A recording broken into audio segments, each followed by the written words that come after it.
Bonjour Jean-Vincent Placé, bonjour à vous tous que nous retrouvons sur LCI comme tous les matins. Est-ce que vous avez le sentiment que finalement il peut y avoir une mobilisation de dernière minute, meeting commun pour vous et la gauche donc dans le Nord ce soir? Est-ce que c'est possible ou pas?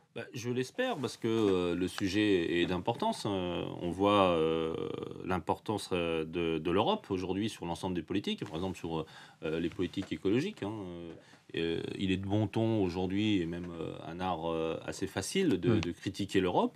Et heureusement que depuis une trentaine d'années, d'ailleurs sous l'impulsion des pays du Nord, il y a des directives environnementales importantes sur l'eau, sur les déchets, sur la Les trois biodiversité. quatre jours qui restent, est-ce que vous pensez qu'ils peuvent aboutir à quelque chose d'autre qu'une bérésina de l'abstention? Très, très Parce que sincèrement, tous parce les que journaux, tous les matins disent que ce sera un c'est record difficile, oui. Après, attention aussi d'abstention. aux prophéties autoréalisatrices. À force de Bah, ils dire, sont fondés sur les sondages, hein. oui, d'accord, mais à force de dire il va y avoir un record d'abstention et le Front National est en tête, c'est la question de la prophétie autoréalisatrice. Et y compris, Et et vous je n'y ne le dis croyez pas pas? particulièrement pour vous, non, mais je note que c'est plutôt probable. Mais l'intérêt de faire de la politique, c'est pas seulement d'être un bon journaliste ou un bon analyste ou un bon interprète de ce qui se passe. Nous, ce que nous voulons, nous les responsables politiques, c'est mobiliser autour des convictions que nous avons. Donc nous, les écologistes, on est simple là-dessus, on est européens, on assume de dire que les solutions sont européennes. Nous sommes écologistes, nous pensons que Mhm. par définition, les problèmes de la pollution, par exemple, ne s'arrêtent pas aux frontières de la France et donc que les solutions sont européennes. Et c'est en ce sens-là que nous souhaitons une Europe plus combative sur le plan D'accord, mais politique, est-ce que vous n'avez sur le pas le plan économique, sentiment, social et justement, écologique. Donc on mobilise. puisque On vous êtes... a Non, mais ça, c'est l'acteur qui répond. jeudi soir, on a un meeting avec Daniel Cohn-Bendit au gymnase Japy. Eh bien, j'invite vos auditeurs et vos téléspectateurs à venir à ce meeting, à se mobiliser. Il aurait été tête de liste, Cohn-Bendit, ça aurait mieux marché, il faut bien le reconnaître. Vous vous êtes suffisamment battus tous les deux pour Oh non, reconnaître que mais l'impact de non, Cohn-Bendit non, pour les non, Verts... mais moi. Là, j'ai la liste des têtes de Moi, liste des Verts, c'est quand même pas j'ai non eu des plus... discussions évidemment sur le fond, sur la stratégie Ouais. avec Dany. Bah, il vous manque. Après, oui, bien sûr, oui, bah, c'est Zidane, voilà, c'est que c'est Mais c'est faire, vous qui l'avez collé c'est dehors, faire. Zidane. Non, Et c'est regardez-moi le faire, petit sourire que vous avez. c'est faire, mais il n'y a pas de petit sourire, c'est ce que je réponds à vos petites taquineries. Mais Vous dites vous-même, c'est Dany, Zidane, il a et souhaité. vous et Duflo, vous avez tout fait pour le sortir d'un Non, dispositif qui fait que finalement vous vous retrouvez très avec des têtes de sincèrement, liste. très sincèrement, c'est une caricature. Moi, j'étais par exemple pour qu'il soit candidat à l'élection présidentielle, et Ouais.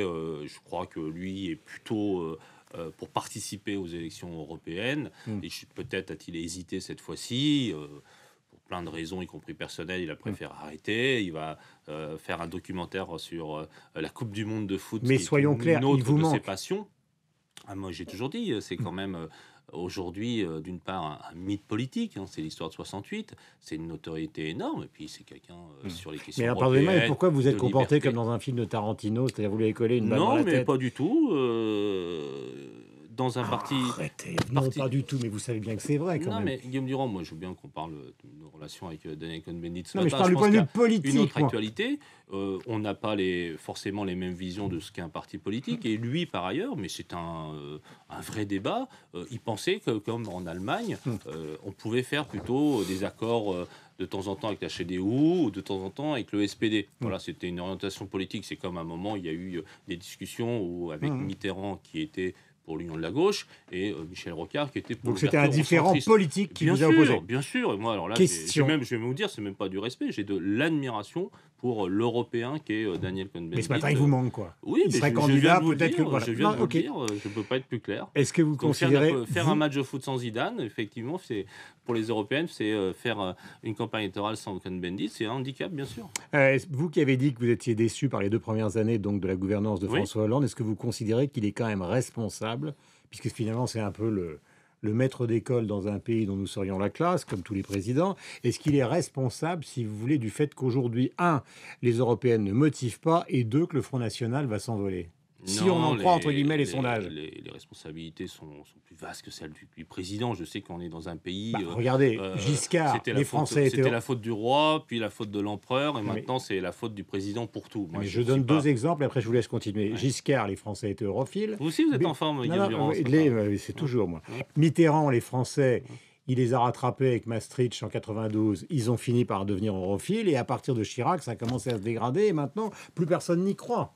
Ben, il y a eu au départ... Donc ça veut dire que les présidents sont mauvais. Ils n'arrivent plus à convaincre leurs électeurs. Non, je pense qu'au départ, il y a eu un manque de volontarisme sur la question du traité européen, sur la question aussi de la gouvernance économique européenne, sur la question du poids politique au niveau de la Banque centrale européenne, et sur les leviers de l'action politique au niveau européen. Donc, il y a eu un manque de volontarisme et d'ambition, et je le dis depuis 2 ans.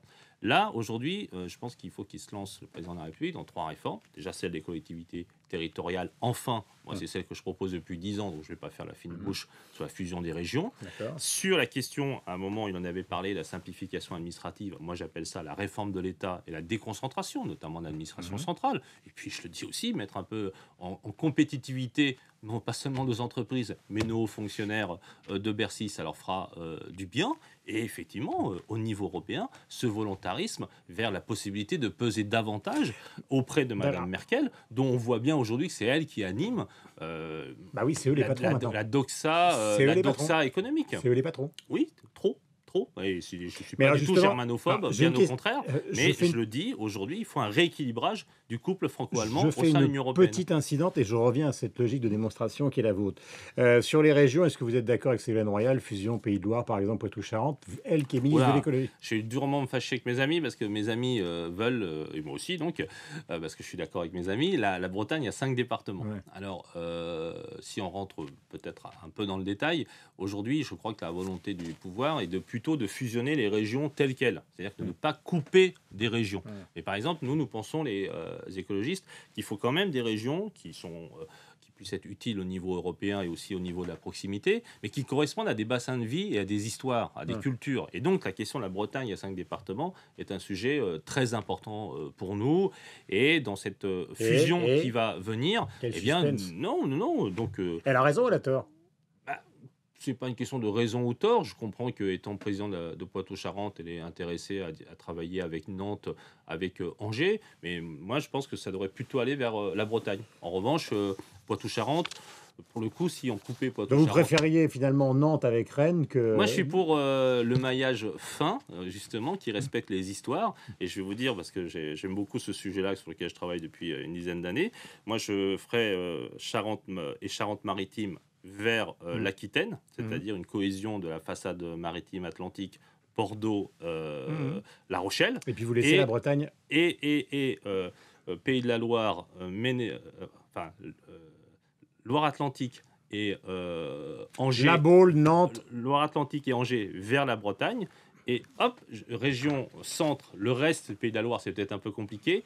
Et Deux-Sèvres viennent dans une région centrale. Et là, ça fait 3 belles régions. Je reviens à Hollande. Quand il est arrivé au pouvoir, il y a quand même eu cette idée qu'on allait renégocier la règle d'or, qu'on allait se méfier d'Angela Merkel, qu'on allait au fond faire un bras de fer avec les Allemands. C'est pas une question de méfiance vis-à-vis de Mme Merkel. Moi, je ne suis pas dans la défiance vis-à-vis des Allemands. Non, mais enfin, tout ce qu'il a laissé entendre au début, pardonnez-moi, je vais caricaturer du genre, vous allez voir ce que vous allez voir, finalement, on n'a rien vu du tout. Oui. Et finalement, le PS va se retrouver 3e. Y compris d'ailleurs, là, lorsque... j'ai vu que... Mais pourquoi vous ne voulez pas l'accabler ce matin? Mais non, parce qu'on est arrivé dans une situation où tout le monde l'accable. Donc je ne vois pas très bien pourquoi je rajouterais ma voix à celle de celles et ceux qui s'opposent à lui. Moi, je ne suis pas un opposant depuis le début. Je dis des choses assez simples que tout le monde reprend aujourd'hui. Quand j'ai voté non au traité européen, tout le monde m'a dit « Ah, Placé, il n'est pas content, il voulait être ministre, il critique et tout. » Je dis non, moi, je tourne les pages très très vite. Et j'ai vu très rapidement que ça allait être un péché originel. Non, mais vous ne pensez pas qu'il y a une responsabilité fondamentale dans cette histoire de raclée qui s'annonce? Sur la question entre l'équilibre entre réforme de l'État, réforme pour les entreprises, et quand même dimension sociale et écologique, parce que c'est quand même le fond de l'affaire. Il y a un déséquilibre incroyable du discours depuis 18 mois, donc il faut retrouver un équilibre. Donc moi, j'ai eu l'occasion de dire au Premier ministre Manuel Valls, dit, quand même, quand on dirige un gouvernement socialiste, il faut qu'il y ait un peu de social. Là, il faut qu'on soit attentif à la consommation des plus populaires, y compris d'ailleurs pour relancer l'économie. Et il faut qu'on soit attentif à trouver des marges de manœuvre pour les investissements, en particulier écolo. C'est pas mal de faire d'écologie quand on est dans une majorité. Mais lundi matin, quand on commentera les chiffres ensemble, si on se retrouve sur un plateau de télévision ou de radio, vous ne direz pas c'est de la faute du président. Si. Non, mais c'est Si. pas. Parce que finalement, la politique de Hollande, c'est celle qui va être sanctionnée et elle sanctionnera aussi les Ce serait Verts. trop simple. Évidemment qu'au moment des élections municipales, il y a eu une critique du pouvoir en place. Voilà. Évidemment, si vous voyez, voulez comme vous voulez. absolument, voilà. Mais moi, j'essaie toujours d'avoir une petite explication. Donc vous voulez pas crier avec les loups ce matin, avant de quoi. vous faire plaisir Voilà. sur le fait Non, mais je veux pas. qu'un des responsables serait le président de la République. Évidemment, on ne va pas exonérer de responsabilité le président de la République dans ce pays. Mais sur la j'ai deux questions.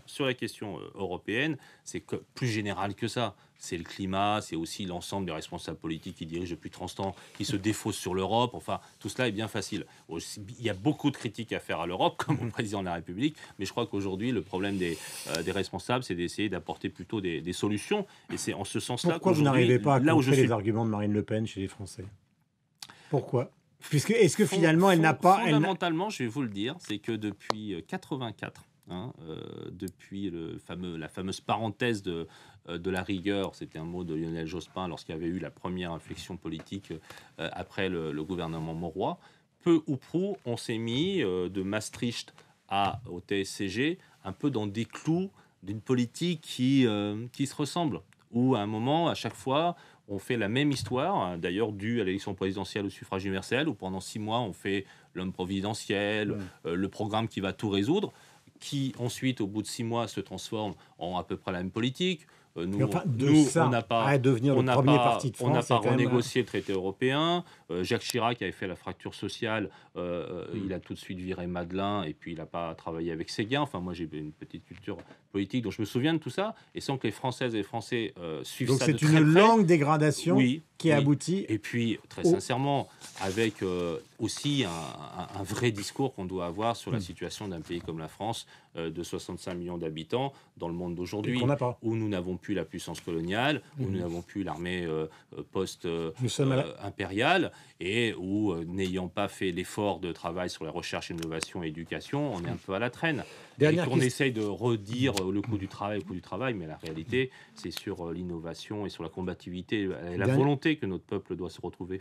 Vous avez un grand sens dans l'improvisation, Jean-Vincent Placé. Est-ce que vous trouvez normal que le président de la République, à 4 jours des européennes, aille faire un tour au Jamel, voir Jamel, pas Jamel bien sûr, parce que... je vois que rien ne vous échappe, Guillaume Durand. Et qu'il est allé à un concours d'improvisation pour un président de la République dont on dit qu'il improvise beaucoup, c'est quand même assez comique, non? Oh, vous allez me dire encore que je le ménage, mais j'ai trouvé ça plutôt sympathique. Je ne vous crois pas une seconde, c'est marrant.